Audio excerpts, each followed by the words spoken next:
Mathematics classes bye MK sir में आप सभी प्रिय बच्चों का स्वागत है। जैसा कि आप लोग को जो यूपी बोर्ड एग्जाम 27 फरवरी 2026 को है, ठीक है, उसके लिए हम आपको लेसन वाइज छोटा छोटा टॉपिक करके बता रहे हैं। 2-2 मिनट का वीडियो है। सभी प्रिय बच्चे 2-2 मिनट का वीडियो देख लें, आज देख लें, जो हमने बताया टॉपिक को लिख लें, एक बार पढ़ लें, वही पढ़ के आप जाइए और आपका मैथ में सबसे बेस्ट नंबर आएगा। प्रिय बच्चों, अगर आपको वीडियो पसंद आता है तो एक शेयर, लाइक, सब्सक्राइब जरूर करवाइएगा ताकि और भी बच्चों का हेल्प हो सके। आप देखिए और वीडियो को ज़्यादा से ज़्यादा बच्चों को शेयर कर दीजिए ताकि आने वाला एग्जाम जो है आपका एकदम टॉप हो, सबसे बेस्ट हो। ठीक है, आइए देखते हैं अगला लेसन। इससे पहले जो वीडियो पहला बनाया था पार्ट 1 के बारे में बात किए थे, आइए पार्ट 2 के बारे में हम लोग बात करें। पार्ट 2 आपका है, पार्ट का नाम है बहुपद। क्या है प्रिय बच्चों? बहुपद है। अब बहुपद बहुत से बच्चे पढ़े हैं, बहुत से बच्चे नहीं पढ़ पाए, मिस कर गए हैं, तो आइए छोटे से वीडियो में सबको समझ लेते हैं बहुपद क्या होता है। ठीक है, तो हम लोग देखेंगे बहुपद आखिर होता क्या है, फिर कैसे कैसे सवाल आते हैं। ठीक है, तो आपको पहले बता दें, पहला जो सवाल आता है आपको बहुत टाइप का बहुपद दे देगा। आपका कहेगा ये बहुपद है कि नहीं। जैसे एक नंबर लिख दिया 5, 2, 3 या 3x 9x square plus 4, 3x की पावर 3 प्लस 4x, इस टाइप से बहुत से बड़ा बहुपद लिख दिया। ठीक, बहुत से हमने लिखा एग्जाम्पल आपको समझाने के लिए। देखो जैसे 5 लिख दिया, बोला निम्न में ये बहुपद है, तो आप क्या कहोगे, हाँ या ना? तो आपको कहना हाँ ये बहुपद है, लेकिन बहुपद को ये पढ़ाया गया बहुपद होने के लिए उसमें वेरिएबल होना चाहिए, माने चर और अचर दोनों होना चाहिए। तो इसमें 5 में तो अचर है, अचर तो है 5 लेकिन चर नहीं है। हम लोग इसका x लगा देते हैं, जैसे 5x की पावर 0 लगा देते हैं, x की घाते 0।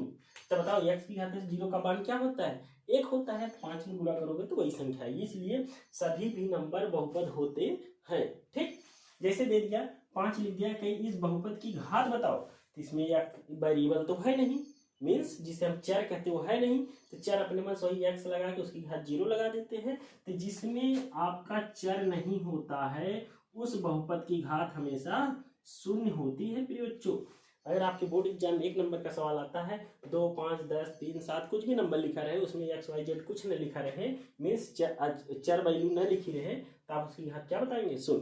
ठीक, इस टाइप का अगर आएगा, इसकी घात बताओ, तो इसमें तो x लगा है, इसका पावर कुछ नहीं, तो इसका मतलब इसका पावर 1 है। इसमें देखो सबसे बड़ी पावर कितना है? 2 है। इसमें सबसे बड़ी पावर 3 है। तो इन सब की घात 1, 2, 3 होगी, लेकिन जिसमें XYZ कुछ वेरिएबल नहीं रहता उसकी घात हमेशा 0 होगी। प्रिय बच्चों, इस टाइप से आपका 1 नंबर का सवाल आता है एग्जाम में। ठीक, इसको देख लीजिए। दूसरा टाइप क्या है प्रिय बच्चों, उसको हम देख के आपको बता रहे हैं, ध्यान से देखिए क्या होता है।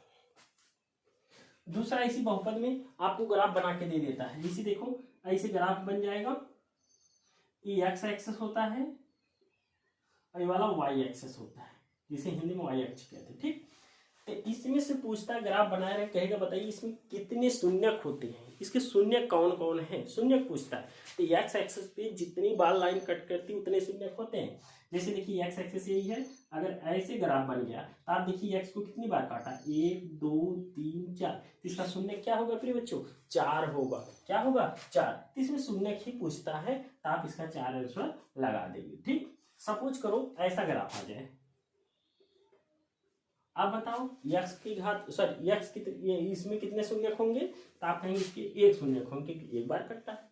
कभी कभी ऐसे भी देता है, देखो ऐसे, फिर ऐसे कर दिया, अब x लाइन को कहीं कट किया नहीं, इसके पास कोई शून्यक नहीं है, शून्य शून्यक है, इसका आंसर होगा। ठीक, इस टाइप का कोई भी सवाल आएगा तो आप आंसर लगा लेना, x एक्सिस की जितनी बार कट करेगा उतने शून्यक होते हैं। ठीक है प्रिय बच्चों, कहीं कोई डाउट रहे तो आप मुझे आज ही कमेंट कर दीजिए। वीडियो जैसे ही आप देखें, कोई दिक्कत हो कमेंट करिए, तुरंत आपको जवाब कमेंट में ही दे देंगे। ठीक, चलिए वीडियो को ज़्यादा से ज़्यादा शेयर जरूर करिएगा प्रिय बच्चों, ताकि बहुत बच्चों का भला हो जाए जो बच्चे न पढ़ पाए हों। ठीक है,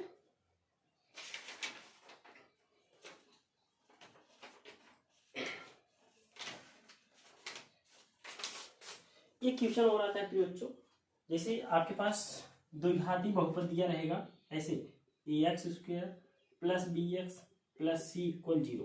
देखिए द्विघाती बहुपद है तो पूछता है मूलों का योग। अच्छा बताओ, दो घात है तो दो मूल भी होते हैं, जिसको हम अल्फा और बीटा के नाम से जानते हैं। ठीक है, जे घात समीकरण होता है उसके पास उतने ही मूल होते हैं, उतने ही शून्य भी होते हैं। मूल या शून्य एक ही होता है। ठीक, देखो अल्फा और बीटा इसके दो घात है, दो मूल होंगे। तो एक आता है मूलों का योगफल। योगफल माने दोनों को जोड़ दो। ये फार्मूला होता है एक्स का गुणांक, जिसे कहते हैं बी, और बटे एक्स स्क्वायर का गुणांक ए, और इसमें माइनस लगा दिया जाता है। ठीक, मूलों का योगफल ये होता है, ये फार्मूला होता है। ठीक, दूसरा होता है मूलों का गुणनफल। मूलों का गुणनफल होता है अल्फा इंटू बीटा, ये इक्वल होता है कांस्टेंट टर्म सी और अपान में एक्स स्क्वायर का कोफिशिएंट ए, सी बटे ए होता है प्रिय बच्चों।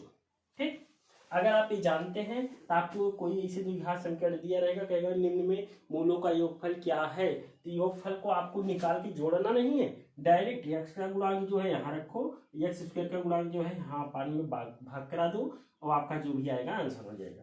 मूलों का गुणनफल पूछ रहा है तो सी की वैल्यू यहाँ कांस्टेंट, जिसमें एक्स वाई जेड कुछ न रहे उसको यहाँ ऊपर रखो, और जो एक्स स्क्वायर का कोफिशिएंट रहे यहाँ पे नीचे लिखो और हल कर दो, आपका आंसर आ जाएगा। ठीक है प्रिय बच्चों, कहीं भी कोई डाउट रहे तो आप कमेंट के माध्यम से आज ही पूछ लीजिए, क्योंकि आपका 27 फरवरी को एग्जाम है।